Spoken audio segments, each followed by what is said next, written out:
Okay, so I'm filming this right after I made my vlog out of gold, and of course I cut myself a little bit dizzy because it's been a while since I had a practice of that, but I think I'm giving myself a little bit more energy to talk about another movie that I watched during my hiatus of making those vlogs, so this is another movie that I think it came out also at the same time as Goat came out, but I had to give myself some time and wait until Tuesday, when the tickets get a little bit cheaper. And that is when I went to watch a movie called Good Luck, Have Fun, Don't Die. It is the latest movie made by Gore Verbinski, which, or what is that, did I say that right? Yeah, Gore Verbinski, which I'm not exactly kind of like the biggest fan of his movies, but I do appreciate some of the ones that he did. I mean, he made the first trilogy of the Pirates of the Caribbean, and there's some movies that he made some good, or sometimes he come up with the American remake of The Ring. What else did he do? I think he made some good or bad. Let me check the IMDb. Oh yeah, he made Rango, and he also made The Lone Ranger. Yep, this guy has his ups and downs. You can tell from the Pirates of the Caribbean movies. To be fair, I don't hate At World's End as many people tend to kind of hate that movie. But anyway, Gore Verbinski it's kind of like this unique visual director, I could say. He has his own strengths and weaknesses, but I cannot deny that ever since I saw the trailer of Good Luck, Have Fun, Don't Die, it almost felt like the trailer, it was kind of like there's going to be this wacky post-apocalyptic movie that, for some reason, I thought that it was going to be an Edward Wright movie, because it kind of felt like an Edward Wright movie more than an Gore Verbinski movie, in the sense that it kind of had this satirical, surreal kind of comedy chops out of it. It felt kind of like a British comedy that you could see on those Edward Wright movies. Although we had that chance last year with The Running Man, and well, look how it goes. Many people really hated that Running Man movie. Still to this day, I don't technically hate that movie as much as many people does. Although I can understand why many didn't feel compelled with that one. But what I didn't expect it from Good Luck, Have Fun, and Don't Die is how much of a clever satire it was gonna be. And I just can't help but I just say that in terms of someone who liked movies, say that this is became one of my favorite movies of the year. I just came out really loving it. It has some problems here and there, but the way it was executed, the way how entertaining it was, the way how wacky it is, and also how, in a ways, semi-prophetic it was incredible. It was incredible. I just came out being, I kind of like these kind of movies, that what they do, especially when they try to make kind of like a clever social commentary about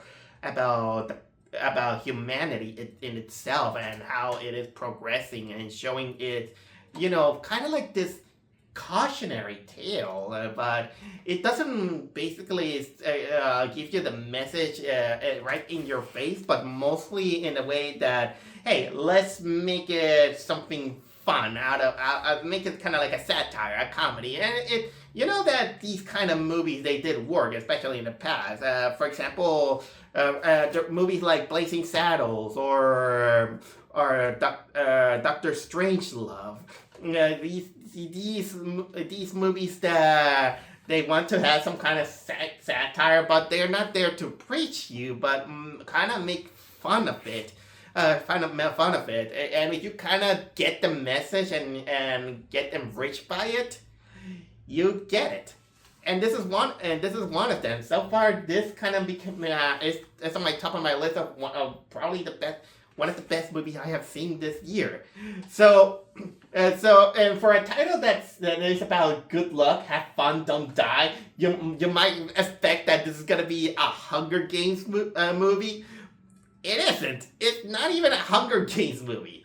So, the plot is wacky, and it all starts when some guy played by Sam Rockwell, Sam Rockwell comes out. He has this beard. He's a hobo that he claims that he's from the future, and he's dressed up like a hobo with a lot of circuitry around him and all this stuff. He kind of looks like a human motherboard for some reason, and he steps on this restaurant with a lot of people, and he said, I come from the future, something horrible is gonna happen, and I'm here to select a few group of people that are gonna help me to save the world. But unfortunately, I failed so many times, so many times, and I just have to pick the right combination of people who are gonna help me stop what is coming. And for the first few minutes, he gives this wonderful monologue with all these people just watching him like, he's a crazy lunatic. Because, I mean, it's normal. What would your reaction be if some hobo comes out and you just say, I come from the future? You're looking at him like a lunatic. But it becomes even more clever when the guy basically begins to read everyone's thoughts. He begins to guess almost a lot of people's personalities, and he would say, "Hey, I've been with you. You've been useless. You betrayed me. You did this. Oh, stop!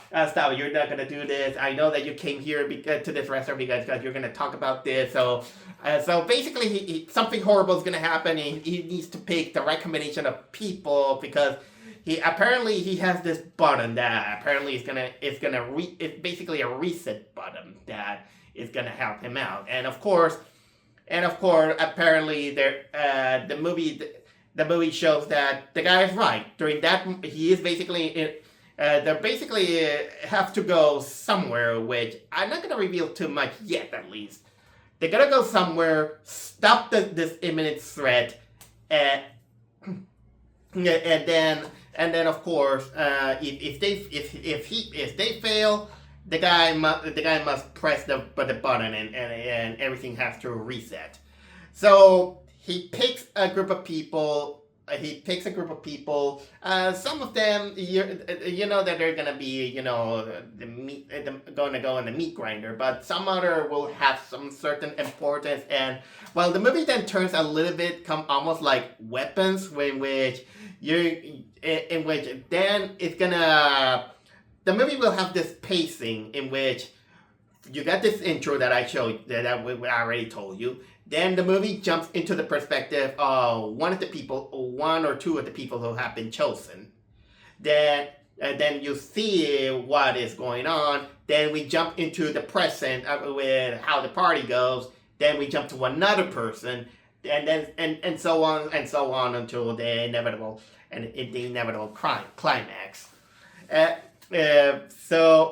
So basically, that's kind of like the gist of the whole movie. And well, I gotta say for starters that Sam Rockwell nails his role. He's basically the best man in this movie. The way he acts, the way he goes around almost like a crazy man is fantastic. You can tell that he's really committed. I'm not dismissing, the other actor.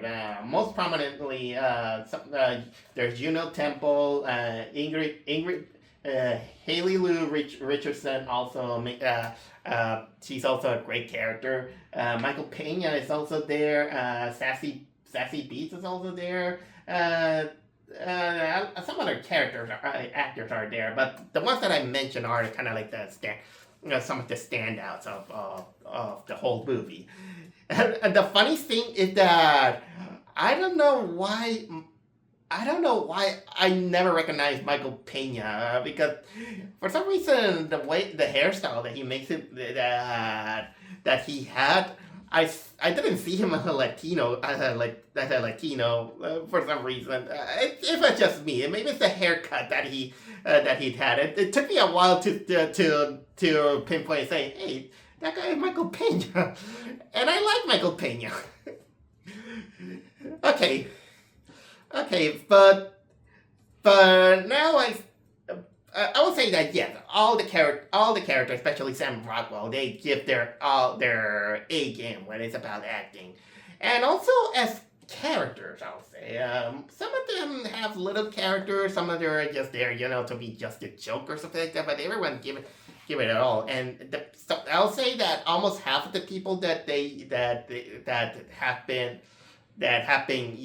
chosen, at least on that timeline, is they do have some interesting scenes when building up to the whole thing that is going on. And I think it is time for me to reveal a little bit too much about what this movie purpose was.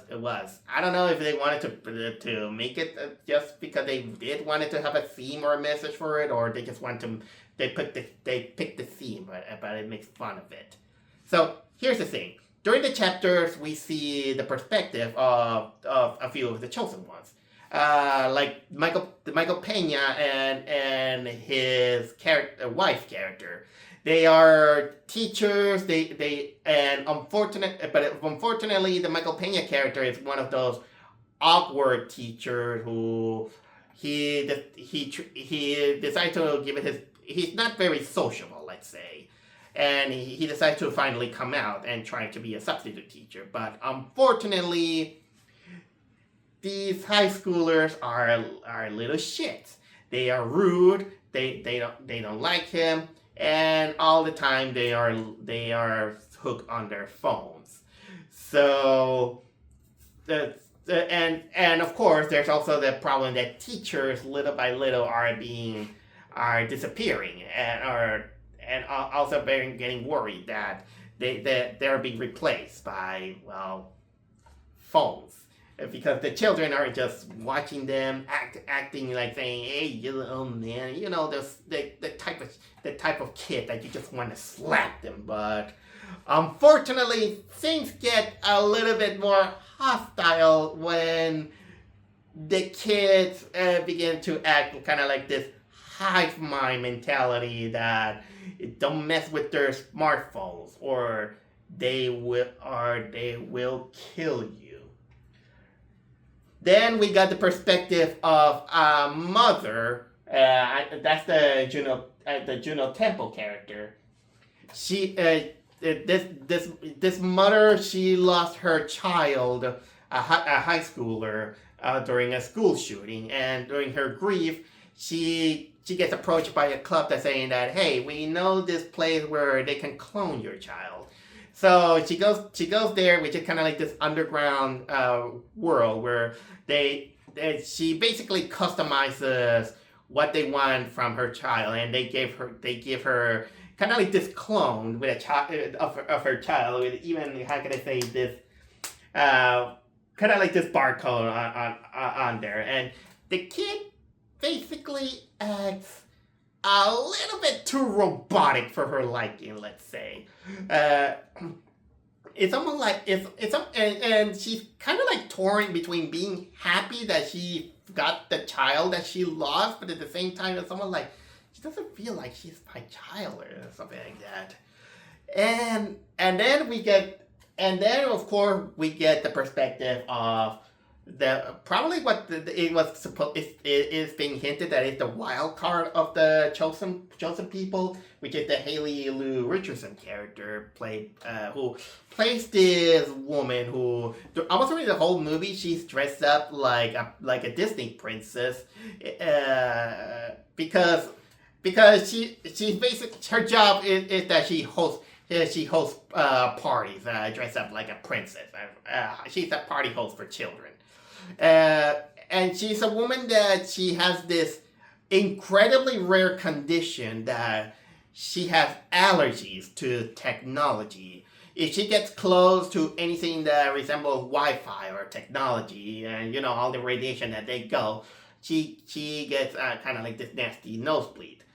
And unfortunately, she tries to make what she can with her life, without the reliance on technology. But unfortunately, uh, she kind of became a little bit of an outcast.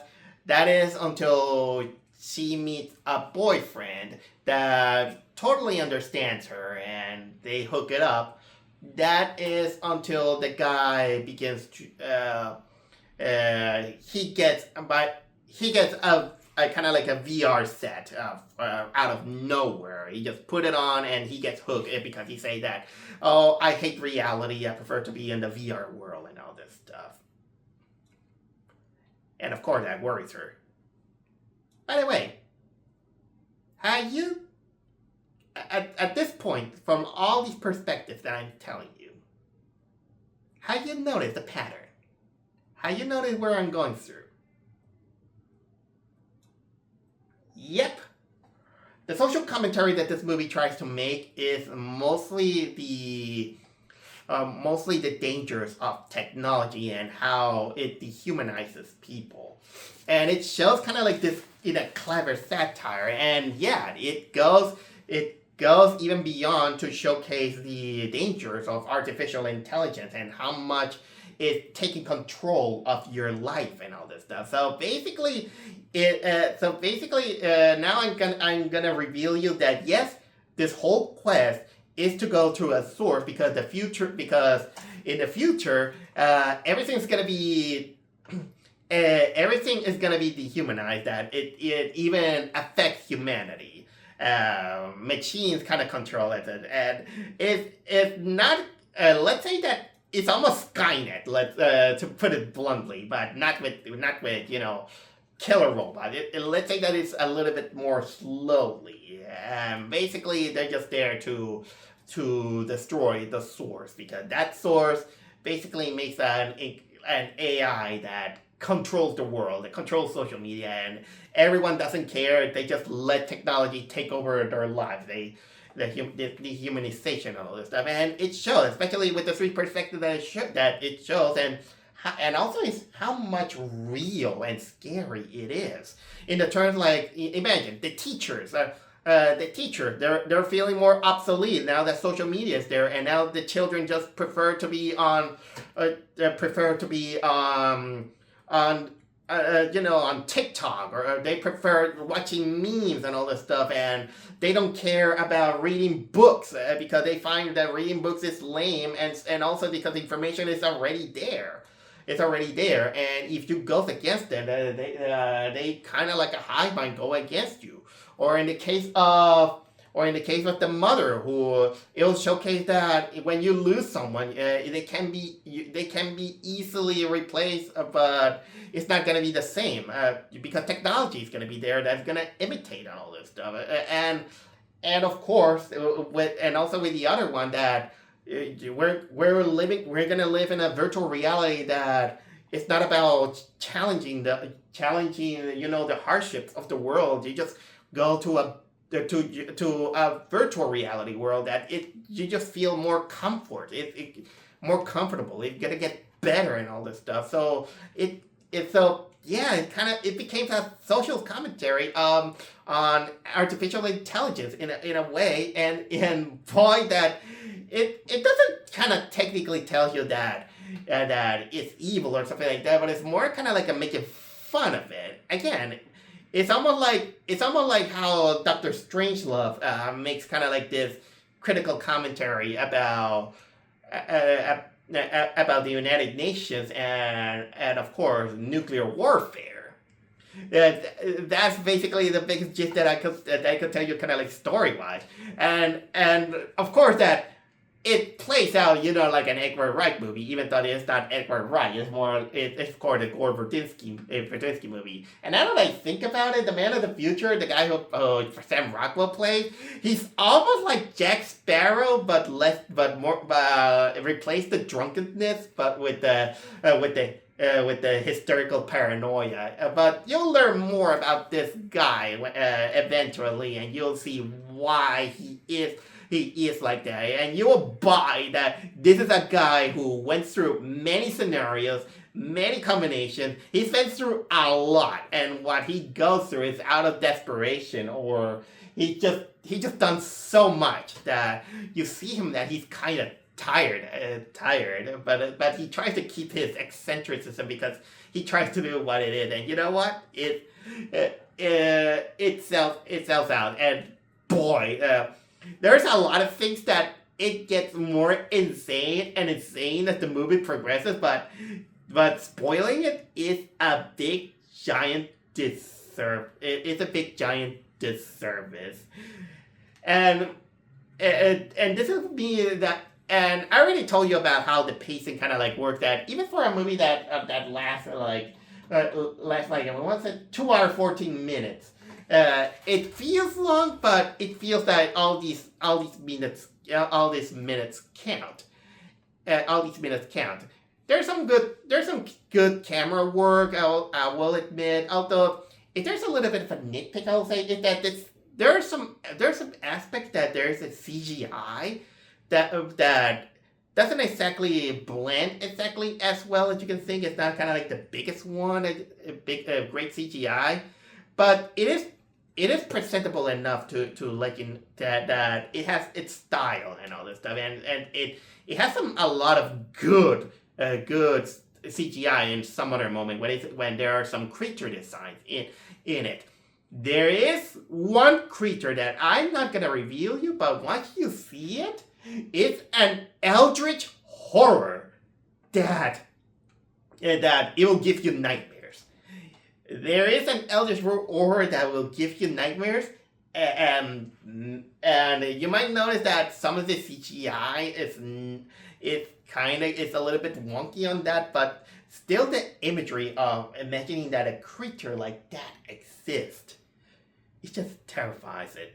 I want to see someone to see that creature, make a fan art out of it, but make it in the style of these old H.P. Lovecraft stories. Please, if someone listens to me, please do that. Please do that. Or maybe when I get well or motivated, I might do it. But I need to. But again, I'm trying to recover a little bit from the flu. I'm getting better, but I'm trying to cut this a little bit short, let's say. So that's pretty much what I have to say about it. Okay, well, there is a little bit of that nitpick in order to, I'm the usual guy that even the things that I love, I don't try to overhype anything. Overhyping a lot of stuff seems a little bit too straightforward. I like to take detour here and there and find even the flaws of perfection. Perfection. What else? I could say that I will say that the climax goes a little bit too long. Although I can forgive that because it does fill its purpose for almost all the characters that I've been going through, and well, also I will say that I'm not gonna reveal what the ending is, but I will say that the ending is probably one of the most clever I have seen for a long time, and it's not exactly the prettiest, but it leaves you thinking, and it commits to the themes that the movie has. And well, yeah, like I already mentioned, the biggest thing about this movie is about technology and the dehumanization of what it does. Okay, I said it wrong. That sometimes my mind wanders. It's about technology and its power of dehumanizing. How people become kind of like a little bit too dependent from it. They just want to escape the realities of it. People get a little bit too comfortable with it, and how AI basically is just there to stay, and you can't get away. You feel like you can get away from it. It's kind of like a power that no matter what you do, it gets stronger and stronger and stronger. And it's especially, and I think this is a very important movie to watch, especially considering that nowadays we have this big giant debate about artificial intelligence taking over almost a lot of our lives. And look, I'm gonna say this at least like a straight arrow.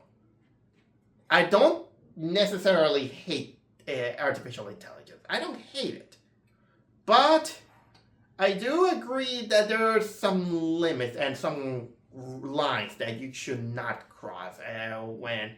And honestly, just like every technology and just like science, it's always tempting, but always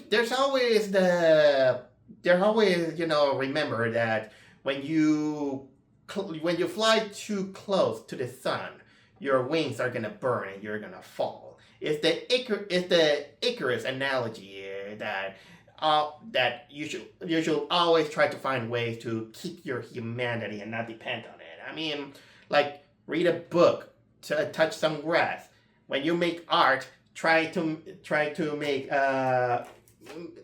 make it digitally. Try to make it also analogically, like this. Use this. It feels a little bit. I know that it requires more work, but there's something more relaxing, to take things slow, and it kind of like. And sometimes when people get really dependent on it, and especially the younger generations, it kind of becomes kind of like sad in one way or another. But but you know what? I'm learning. Even nowadays, I'm still learning. I did give it a little bit of a try of artificial art, of AI art.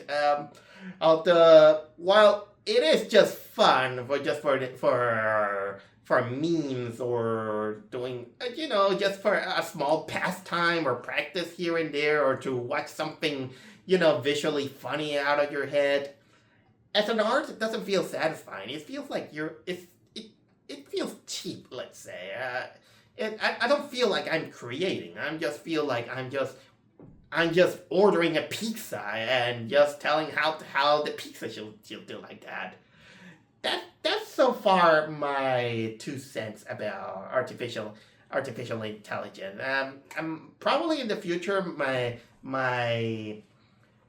perspective on it might change, but that would require some certain experience. But nevertheless, good luck, have fun, don't die.